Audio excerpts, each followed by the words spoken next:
Professor Geoff Hebbard is a Director of Gastroenterology and Hepatology at the Royal Melbourne Hospital and leads a gastrointestinal motility research centre at the University of Melbourne. And please welcome Professor Geoff Hebbard. Thanks, Vincent. Okay, so I'm going to talk about challenges in managing gastroparesis.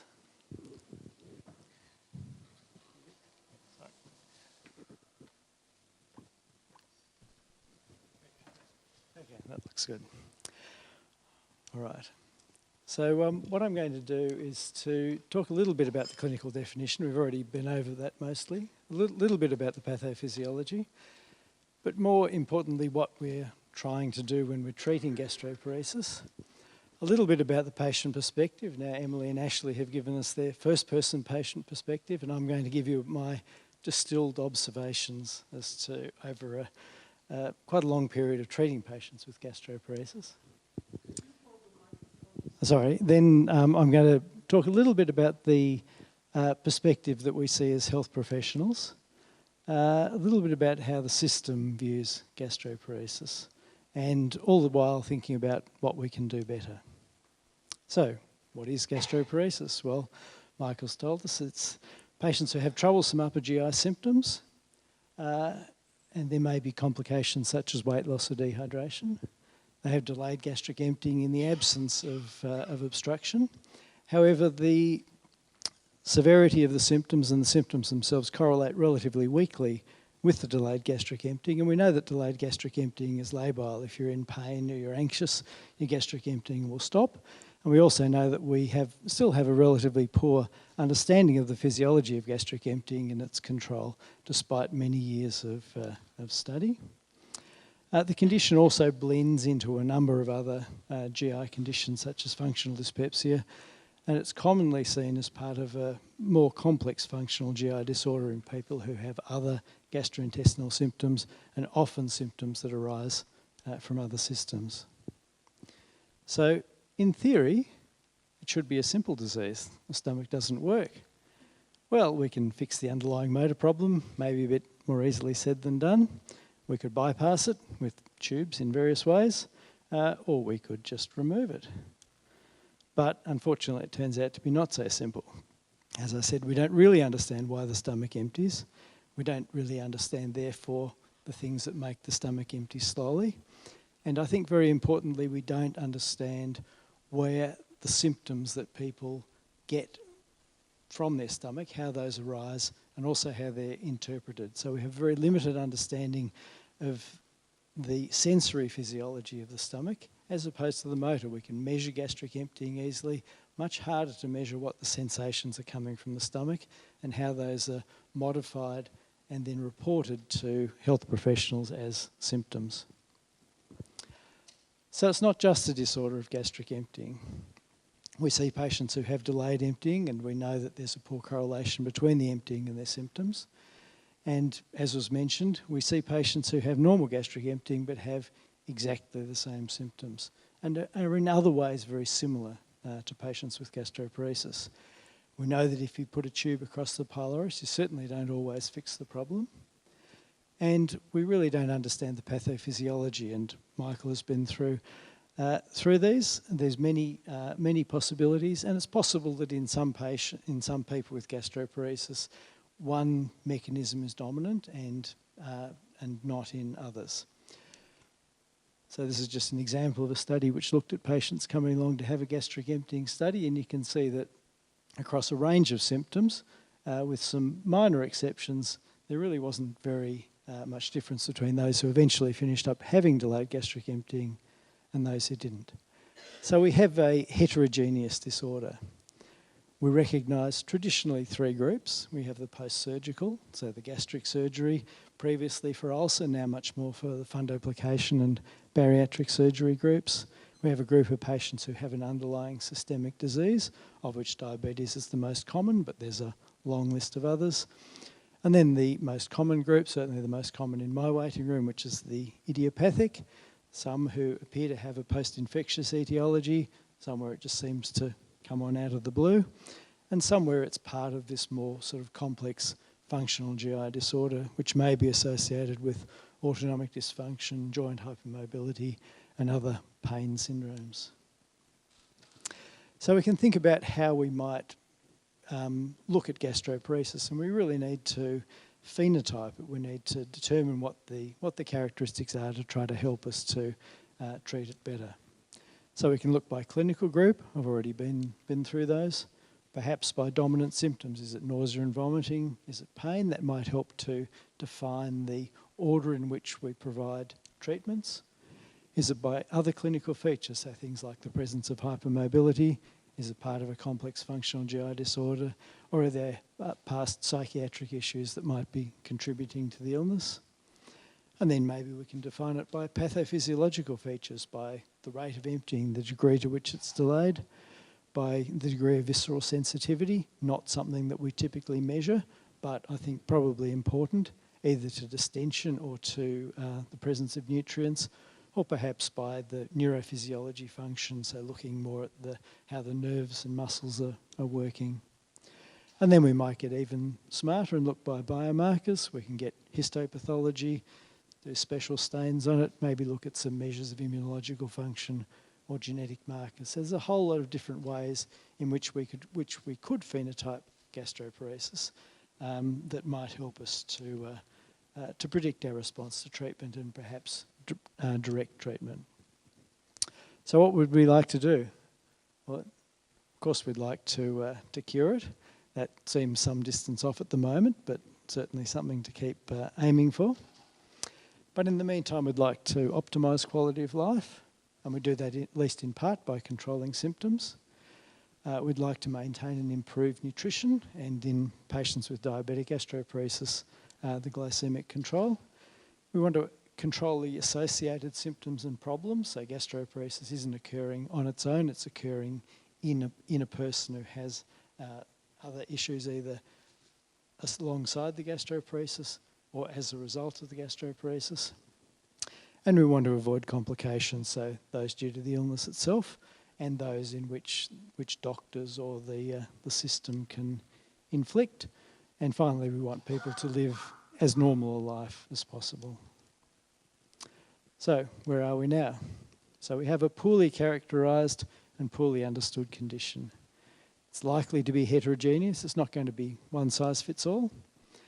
It's characterised by the symptoms themselves that are not specific for gastroparesis, and the defining test, the gastric emptying study, is intrinsically variable and also correlates poorly with symptoms. We have treatments that are of variable efficacy. We've focused on prokinetics because gastric emptying is the factor we mentioned. Are there other things that are contributing to the symptoms that we also need to target? And we have what we might call a low prestige disease. So I'll talk about that a little bit later, but that leads to stigmatisation of patients with the condition and also to a therapeutic nihilism, that there's a perception that there's nothing that can be done. Okay, so from the patient's point of view, what sorts of issues have I distilled? Well, one thing is actually getting a diagnosis, and I think that Emily and Ashley talked about this a little bit. Actually getting the diagnosis, being able to put a name to a condition which explains your symptoms is a very important first step in understanding what's going on. It also provides validation for the symptoms. So you don't just have a group of unexplained symptoms, you have a condition which explains the symptoms. Another issue is accessing care, and again this has been discussed to some degree. People with gastroparesis have to find health professionals who are both able and willing to provide long-term care. There's difficulty finding effective treatments, partly because we don't necessarily have great treatments, and some treatments that can be expensive and can be difficult to access themselves. Managing the symptoms, so the symptoms are troublesome and often refractory to treatment, and often a lot of side effects from treatment. Maintaining adequate nutrition. maintaining hydration, particularly in the patients who have the autonomic dysfunction or joint hypermobility, who are very susceptible particularly to postural changes in blood pressure. And avoiding adverse events along the way. So medication toxicities, and Michael talked about this, particularly opioids or narcotics, avoiding unhelpful surgery, various toxic interactions with the system, and I've listed their emergency departments and eating disorders units, which in my experience are some of the most toxic areas for patients with gastroparesis. And of course, there is no shortage of unscrupulous people who are very happy to take advantage of desperate people offering them expensive, unproven and ineffective therapies. Okay, a lot of patients also finish up dealing with the extra-intestinal manifestations. So these may be the other aspects of their complex functional gastrointestinal disorder, or the other features associated with the joint hypermobility syndrome, so the cardiovascular, rheumatological, urological and chronic pain aspects of that. There are also often psychiatric issues. There may be previous trauma. The rate of emotional and sexual abuse is high. There's this question about whether patients identify with the disease and effectively gastroparesis takes over their life or they become defined by it. And then, particularly in the minds of the health professionals, whether the sick role and secondary gain is perpetuating aspects of the illness. The internet, as we've seen, can be good, can be bad. As it's a two-edged sword. It can provide support. I always tell patients it's a very biased sample. These are the patients with gastroparesis who are going on the internet. Some are very good. Some, I think, as Emily said, you can get a lot of bad stories there, and there are quite a lot of sites that have questionable information.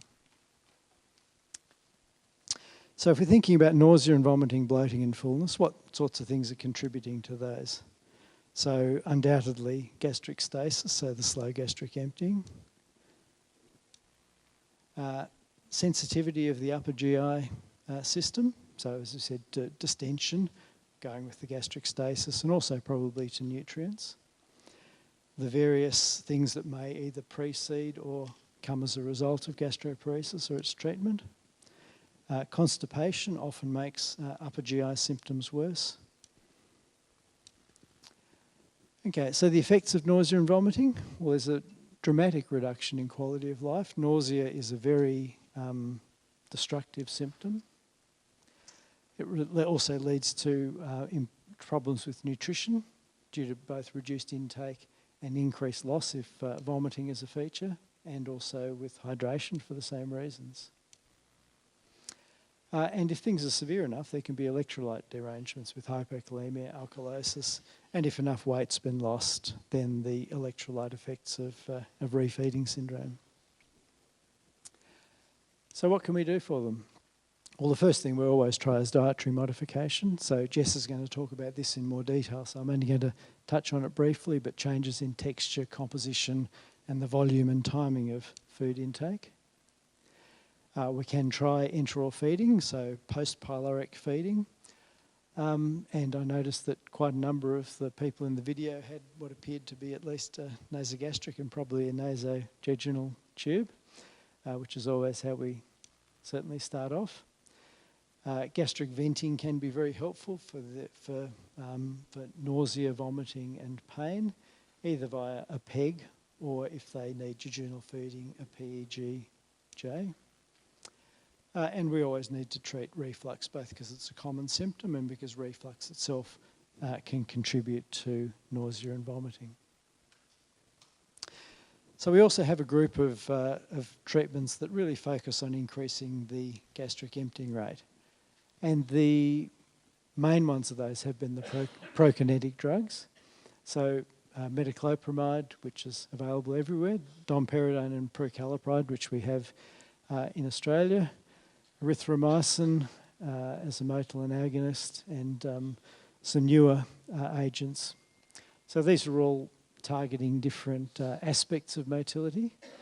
I haven't come across anything that really predicts who is going to respond to one or another, but it is good to have a range of them to try, and I tend to try them in order that I think they might be helpful and based on the patient's symptoms. I have to say I almost never use erythromycin. Then there's a group of treatments that focus on reducing pyloric resistance. We've heard about Botox injection. And then there's a group of treatments based on the pylorus, so either dilatation, stenting or surgery with pyloroplasty, which can be done either laparoscopically or endoscopically, and perhaps in the end gastrectomy or completion gastrectomy, particularly in the surgical patients. So medication itself has a lot of issues. The formulation is important because absorption depends on actually getting efficacy depends on the drug getting into the blood, and tablets that may not break down versus liquids which will be emptied more easily, transdermal, which obviously doesn't rely on GI absorption, intranasal, there's an intranasal form of metoclopramide available in the US, rectal, the orally dispersing tablets, or medications that can go down the feeding tube, hopefully without blocking it. Sometimes they can be crushed, but we do occasionally use the IV formulation and get people to put that down the tube. Or there is a new device, the LiquiTab, coming out, which is an ultrasonic tablet disperser, which I think will be quite good for patients who need tablets that can be dispersed that need to go down a feeding tube. There are problems, so we've got QT prolongation, so the need for ECG monitoring, and the various side effects, which I'll have a chat about a bit later. And finally, cost. So most of these medications are not on the PBS or only available in relatively small quantities, and the cost, particularly if people are on multiple medications, can be significant. So if we think about reducing pyloric resistance, we've heard a bit about Botox. As I said, we've got the transpyloric stenting. There's a suggestion that patients with a normal EGG and predominant nausea and vomiting may do best from this. The stents tend to migrate, they need to be fixed, and they're really only a very short-term option, and there aren't any sham trials. There's the surgical pyloroplasty, so it can be done laparoscopic, and sometimes people are having other procedures such as a gastric electrical stimulator inserted at the time. Again, there aren't any sham trials. There's the endoscopic pyloroplasty with the G-poem. Again, case series only, no sham trials. And gastrectomy, obviously you're not going to be putting the stomach back, so it's an irreversible procedure. And this has been particularly used for the post-surgical gastroparesis with refractory symptoms. Again, there are anecdotes, case series, and no randomised trials, although I think that would be a very difficult trial to do. So this is an example. So this is the anecdotal experience from Botox. You see it looks quite good with a reasonable response. But when the placebo-controlled trial was done, it was not shown to be helpful for gastric emptying, but not so helpful for the symptoms. And I think that the fact that the trial was negative doesn't mean that it's not going to help everyone. The question is there a subgroup who are going to benefit? And I think Michael discussed that in his talk. And I would, similar to Michael, I would give patients a single go at it to see whether it's helpful. And I've certainly had some patients who've had a very good response to Botox, and we tend to continue it with them. So what about antiemetics? So we've got quite a range of antiemetics because the pharmacology of vomiting and nausea covers quite a number of different systems. So we've got the dopamine antagonists, the 5-HT antagonists, anticholinergics, antihistamine, and NK1 antagonists. These are not focusing on gastric emptying; they're focusing on the symptoms. Then, if they're not effective, we have the tricyclics and mirtazapine. And beyond that, some of the atypical antipsychotics are sometimes helpful, as are sometimes anti-epileptic and anti-migraine, but really we're down to a very small proportion of people here who have very difficult and refractory symptoms.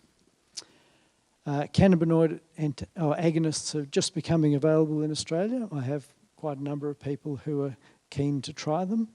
Again, I think there's not anything that really predicts whether people are going to respond, and so there's going to be a number of people who will try it, and if they're effective, then potentially continue.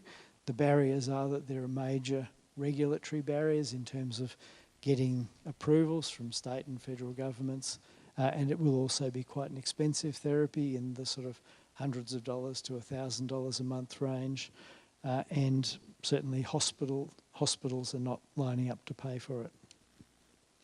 And finally, anti-reflux medications, again recognising that reflux is both common and sometimes a contributor to nausea and vomiting.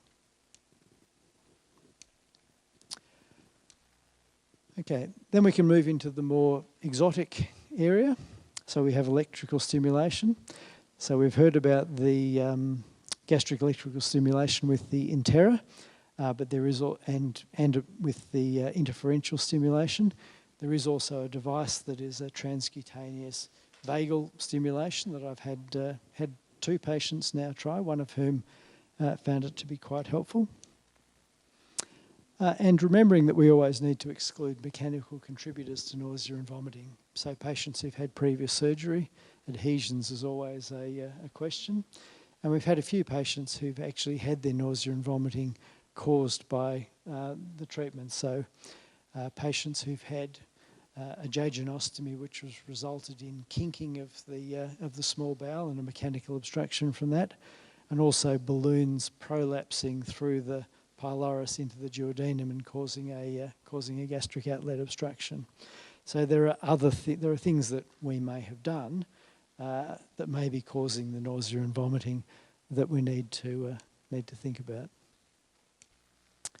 And finally, of course, having gastroparesis doesn't mean you don't have some other unrelated cause of nausea and vomiting, and that always needs to be thought about, particularly if things change. Okay, so with gastric electrical stimulation, we have one commercial product. There's limited data, much of it's observational. The observational data is much more positive than the trial data. The effects are variable. It is expensive in Australia for someone to get it put in. Funding it themselves is of the order of $25,000. The public hospitals are not paying for it. It's quite variable between the health funds as to whether they will pay for it or not. The issues relate to patient selection. Can we work out who's going to benefit from it? What are the best stimulation parameters? What's the best form of electrodes? And where should we put them? Does having a trial period predict whether you're going to respond or not? What are the best outcome measures? And of course, there are always complications of surgery. And I have to say, I've got probably 7 or 8 patients who either have them or have had them in the past. I've removed more than I've put in, but it's partly because I've only organised to have one put in. And overall, I'm yet to see a patient where I thought it was convincingly of benefit. So abdominal pain is another increasingly recognised aspect of gastroparesis, particularly idiopathic gastroparesis. And it's very likely that there's a major element of visceral hypersensitivity, but also some central sensitisation. The longer it goes on for, the more likely that is, along the lines of other chronic pain literature. And importantly, that opiates will often make this worse. There are probably also changes in the perception and processing of pain. We know that there are a lot of similarities and interactions between the central pain pathways and the central emotional pathways. And in fact, I say to patients, we often use this ourselves in regular speech. So someone had, a broken heart, or it's like getting a kick in the guts. So there's lots of terms that we use that indicate that we implicitly understand that. It's also important to recognise that there are sometimes non-gut contributors to pain, so particularly also in people who vomit a lot. But we see a lot of patients who have an abdominal wall or musculoskeletal contribution to the pain. So it's not all coming from the gut and not all visceral. There are often other things that are contributing. And again, having gastroparesis doesn't stop you from getting cholecystitis or appendicitis. So there's all the usual things about abdominal pain that have to be considered. Usually that's in the context of it changing or being a bit different. So what can we do? Well, we found that in patients where pain is a big factor, a chronic pain team approach is good, but it has to be the right pain team. So there are a lot of particularly anaesthetists who are very pharmacologically focused. Patients get put on opiates and they get worse. What we really need to do is to send people to the right pain team who are going to have a proper multidisciplinary approach, looking at things like lifestyle factors, physiotherapy, medication as part, but preferably non-opiate medications, and to minimise opiate use for a variety of reasons. One is that opiates sensitise the body to pain. They're good if you've broken your leg. They're bad if you need them for a long time. They're not efficacious on central pain, and there's often a central component to pain. They have significant addictive potential, overdose potential. The opiate crisis isn't quite as bad in Australia as it is in the US, and hopefully it won't be quite so bad now that codeine has been removed from the shelves, but we're sort of heading in that direction. And opiates themselves, of course, have adverse effects on the GI tract, so they delay gastric transit and cause constipation. So we try to avoid them as much as possible.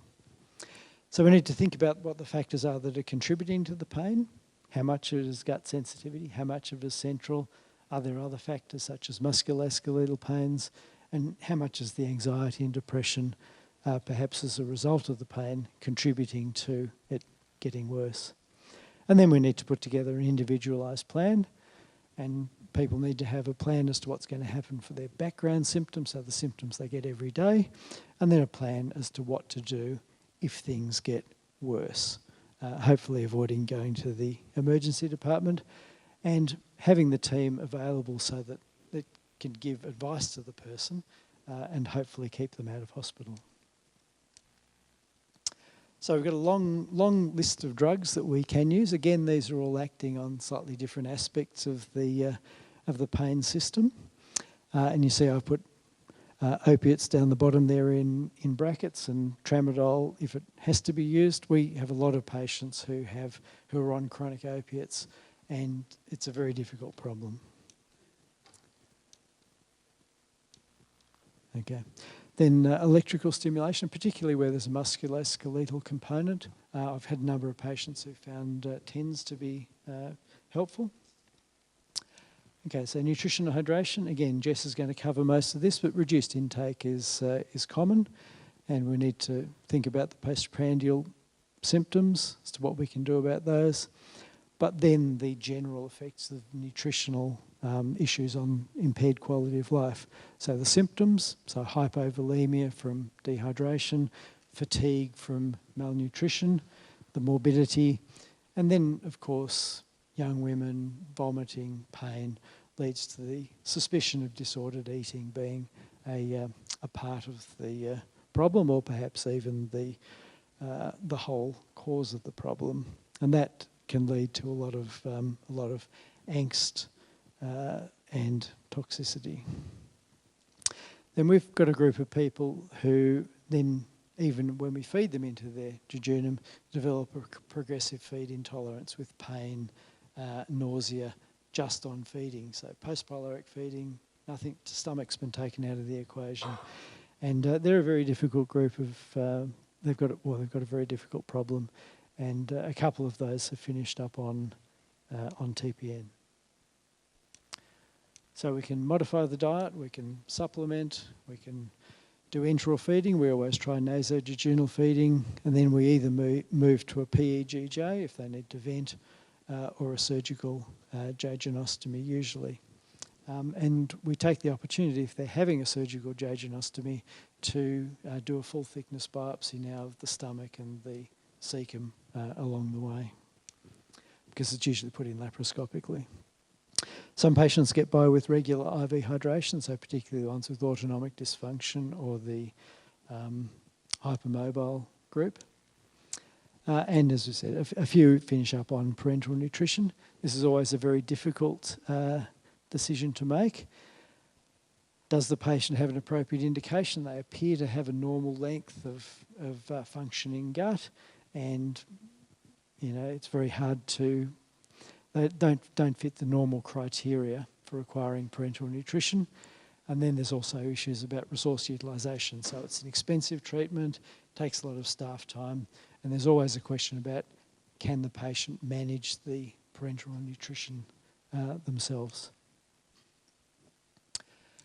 Okay, adverse effects. So we talked about opiates, talked a little bit about cardiac toxicity. There's motor toxicity, so movement disorders, ocular gyrate crises, issues such as sedation, dry mouth and endocrine. So there's a whole range of toxicities that can occur from the medications that we use, and the range is wide because the number of pharmacological systems we're targeting is also quite wide. So surgery is another adverse effect, and I have to say this is often well-intentioned. It's sometimes due to magical thinking on either the part of the doctor or of the patient, or perhaps cure-seeking. So, I can cure you, or if you do this operation, I'll be cured, and then the operation happens. And unfortunately, the results are almost always unhelpful. Various organs can be removed, and sometimes patients just undergo repeated laparoscopies.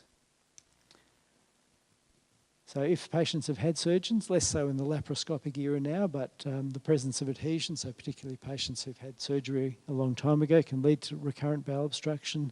Then the suggestion that the adhesions themselves might be contributing to the symptoms, leading to more surgery and more adhesions.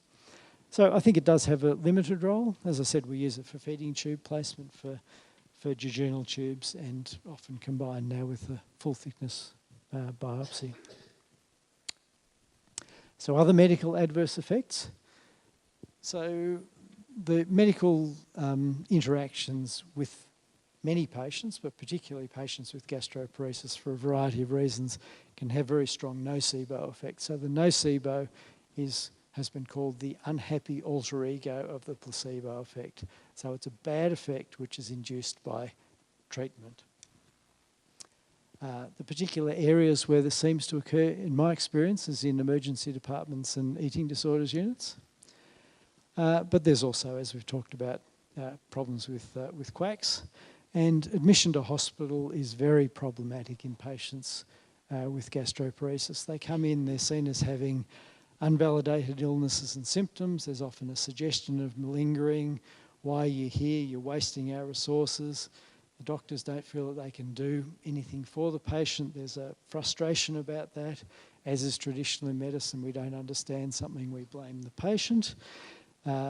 We may have inappropriate expectations. The patient may have inappropriate expectations. You get admitted to hospital and you get better. I'm not getting better, therefore I'm on the wrong treatment or whatever.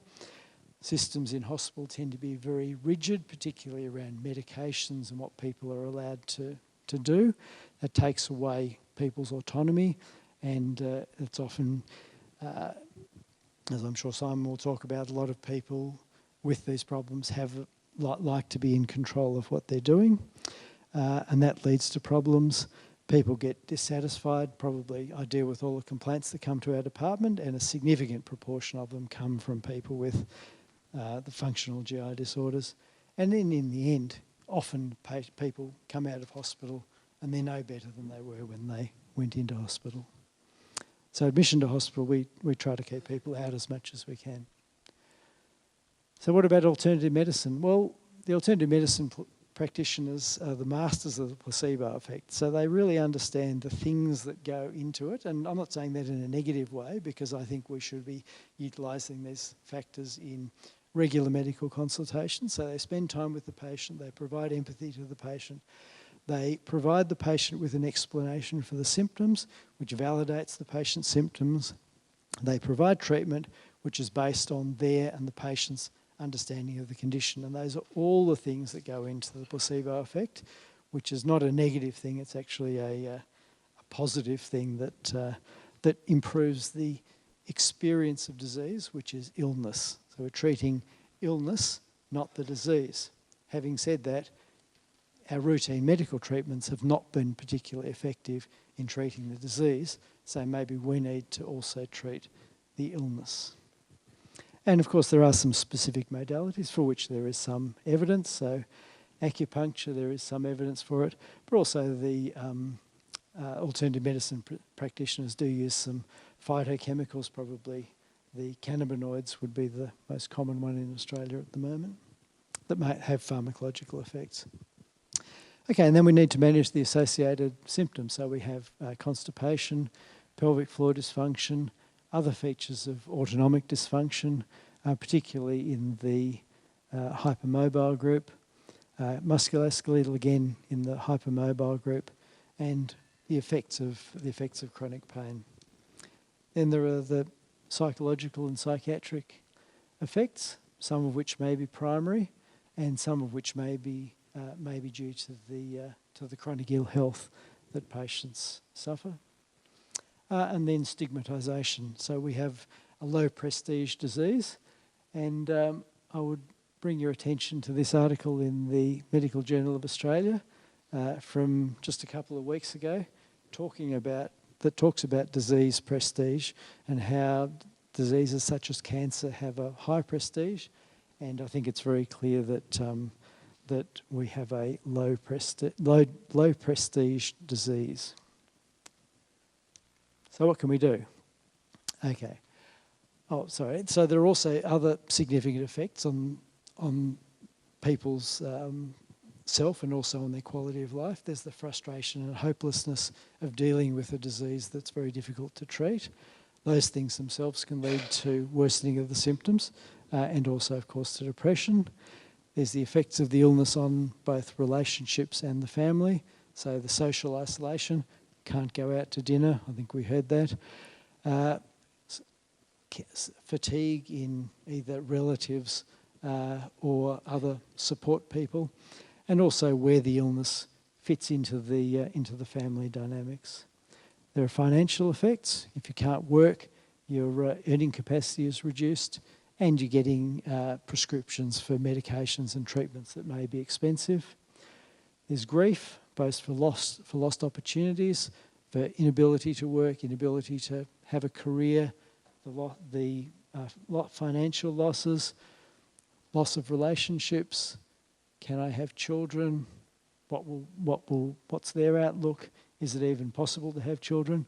Or to see peers getting on with life. So people who were at school together, one is going off and being successful and the other is stuck in gastroparesis land. So what can we do? Well, I think as health professionals, as most of us are, we can provide empathy and understanding, recognising the challenges that people are facing.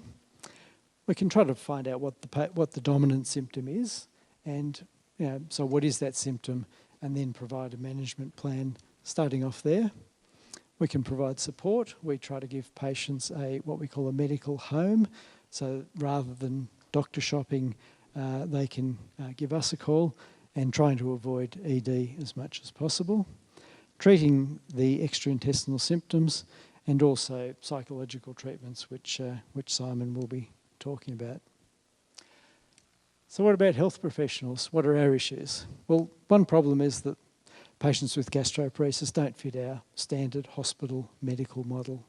They have a poorly defined illness, they have unexplained symptoms, and the symptoms are seen as being out of proportion to the signs or any other abnormalities that we can demonstrate. Sometimes the patients themselves have ideas as to what the cause of the symptoms or the illness is that don't fit with our regular teachings and understandings. That may interfere with them accepting our treatment or advice. It may lead to them doctor shopping, so seeing multiple practitioners, perhaps having unhelpful therapies, or perhaps going to the alternative medicine practitioners. Not that that's necessarily a negative. We know that a lot of patients do, and some get benefit from it. They have symptoms that are often refractory to treatment, often lots of side effects and intolerance of medications, and hence they often don't take them. And again, we take the opportunity to blame the patient. You're not getting better because you didn't take my ineffective treatment. Then, of course, there are other potentially underlying psychological and sometimes even psychiatric problems. Anxiety and depression, which of course is a cause as well as an effect. There's sometimes a question raised as to whether this is Munchausen syndrome, so people seeking inappropriate treatments. Is the patient seeking care? Are they dependent on their family or on the sick role?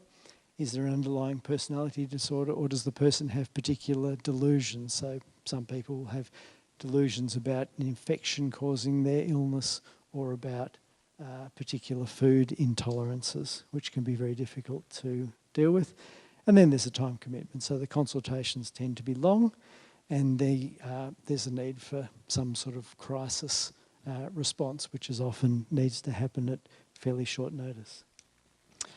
So from the health professional point of view, there's a great lack of wish to engage and treat patients with gastroparesis. Patients may be told, there's nothing I can do to help you, which may be true but is unhelpful, and also handballing to the people who are willing to put in the time and effort to try to help.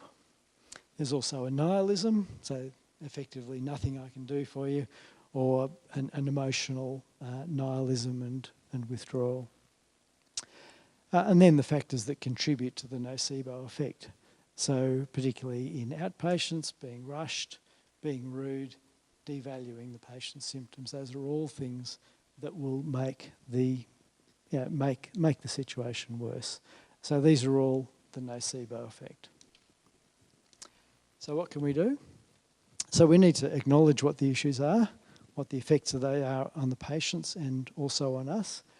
And sometimes we need to realise that it is emotionally difficult to deal with, particularly a lot of patients with difficult problems, and that although we can provide empathy, we can't take on everyone's problems as our own. We need to optimise the non-specific therapeutic effects. Those are the things I was talking about as the placebo effect, but a very real effect. So empathy and understanding, validation of symptoms, explanation for symptoms, management plan for symptoms. Recognising what the limitations of treatment are. We're not at the moment able to cure things, but we can often improve symptoms. And set realistic goals. So we're going to improve nutrition and hydration, improve symptoms and quality of life, and also importantly, avoid the patient coming to harm. And also having a team approach. So having multiple people who can be involved so that the patient can have a number of people to contact, and also team discussions, so support and debriefing and discussion about what the best way is to proceed. We can try to reduce harm as much as possible, so medications, particularly avoiding opiates, avoiding unhelpful surgery, and avoiding toxic interactions with the systems.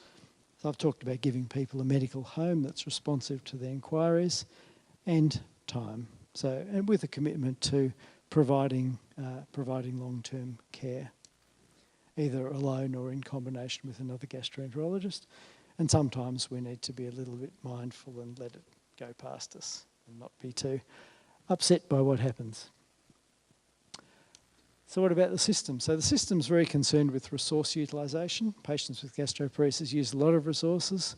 Communities and governments are concerned about both the direct costs of medical care, but there are also very significant indirect costs of lost productivity, both to the patient and to those who are involved in caring for them. Hospitals, again, resources, so emergency department, ward and outpatient services, and also there may not be specific codings for the conditions that patients come in with, which means that hospitals lose money on admissions, which makes them much less enthusiastic about being helpful. So again, what can we do? So using resources judiciously, advocating for patients, and doing what we can about the coding. So to summarise, we have a heterogeneous condition. So we need to individualise management. We do have lots of tools, but we need to use all of them or be able to use all of them and in the right order. We need to define our aims of treatment. Are we trying to relieve symptoms? We want to maintain nutrition, maximise quality of life, and reduce the harm that the patients can suffer in the system. Recognise that gastroparesis is often not the only problem, and that there are often social, psychiatric or psychological problems, some of which may be primary, many of which are a result of the treatment or the condition. We need to maximise the non-specific effects of treatment and do this within a team approach. And finally, we need to accept that we really don't know what's going on, and we need to be able to think laterally to help the patients as much as we can and think about other ways in which we can manage things. We need to have a management plan. It needs to be individualised to the patients. It needs to cover what their daily symptoms are and what to do with exacerbations. We need to be available for advice and consultation. And in terms of long-term care, we need to have realistic goals and accept that we're not going to cure everything immediately. We need to take little steps, and we can accept small victories along the way. Thank you.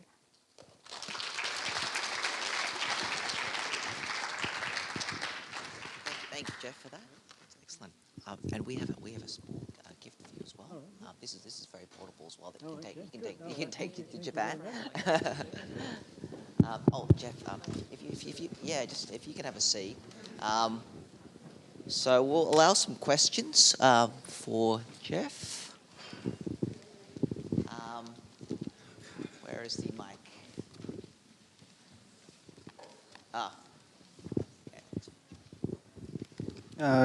Glenn Farrant, New Zealand. Thank you for a nice talk.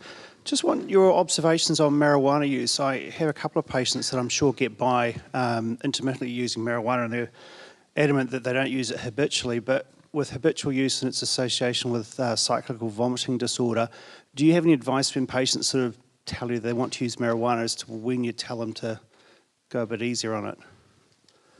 Yeah, I mean, I think if they've got features that sound like cyclical vomiting, then I always tell them to stop it. But I do have a number of patients who smoke small amounts who find it helpful for their symptoms. I'm not aware of anyone using the therapeutically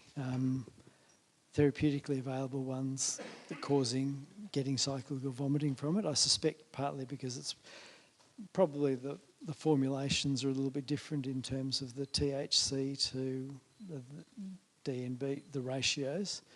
And also I think probably because it'd be too expensive to get cyclical vomiting syndrome. So I'm keen to try it and see. I've got a couple of patients who are lining up, some of whom are regular smokers and want to try the drug preparation, and some who are just waiting for it to arrive.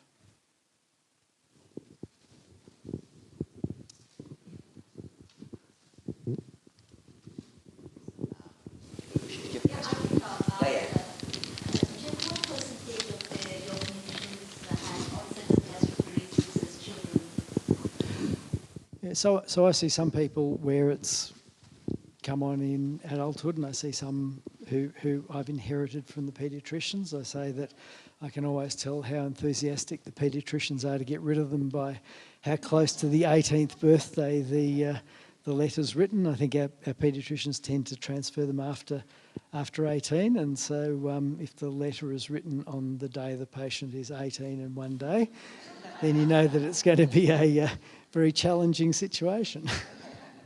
But yeah, no, I've seen people with I haven't seen any right back into early childhood, but it has tended to be in the early teenage years, I guess, would be the most common, and sometimes in association with a traumatic event like bullying and some, so those are the ones that tend to have the more, you know, complex functional GI disorder rather than what you might call a more pure gastroparesis. Then just one more question. Your transcutaneous vagal stimulation, what does it involve and what are your patient selection criteria? Well, as I said, I've only tried it on 2. And it's actually a commercial product which is used for migraine. So it's quite easily available. You have to write to them and say that you want to use it in this patient for gastroparesis. Of the 2 patients, the first one couldn't use it because she found the discomfort on her neck too much. That was a sort of a 17-year-old girl, and the other one who's trying it at the moment is I think a woman in her 30s or 40s, and she says that maybe there's been some improvement. She's going to try it for a bit longer. But I think it costs about $500 for the machine and like 500 treatments or something. Geoff, a couple of comments. Thank you for a very comprehensive talk. People keep quoting the fact that this correlation between symptoms and gastric emptying is not perfect, and it isn't. The problem is that the gastric emptying tests that were done to assess the relationship with symptoms was suboptimal. So if you study gastric emptying for 1 hour or 2 hours, or you study the emptying of liquids, then you can't really tell. And we've actually got a paper which will be submitted probably in the next week showing in a systematic review and meta-analysis that if you select the studies that have had an optimal gastric emptying measurement, whether by breath test or by scintigraphy, there is actually a very significant correlation with symptoms like early satiety and nausea and vomiting, but not necessarily abdominal pain. That's the first point. The second point, I think, is just to remind us all that cannabis has been tried in randomized controlled trial for chronic functional abdominal pain, postoperative pain, and pancreatic pain. And in the three scenarios, it's proven not to be efficacious compared to a placebo. So, as you embark upon some of these trials, you might want to select the patients who don't have a predominant pain component. Yeah, I'm probably, I think, starting off with the nausea ones is probably a good beginning. And I agree with you, the gastric emptying is part of it. I just think that there's other things going on as well. And I think the sensory side hasn't probably been adequately looked at, and in some patients is probably dominant over the gastric emptying, particularly obviously the ones who have relatively normal gastric emptying or who you give them post-polaric feeding and you find that they're a bit better but still have a lot of symptoms with the post-polaric feeding. I think they must have a more generalised upper GI or perhaps pan-GI sensory problem.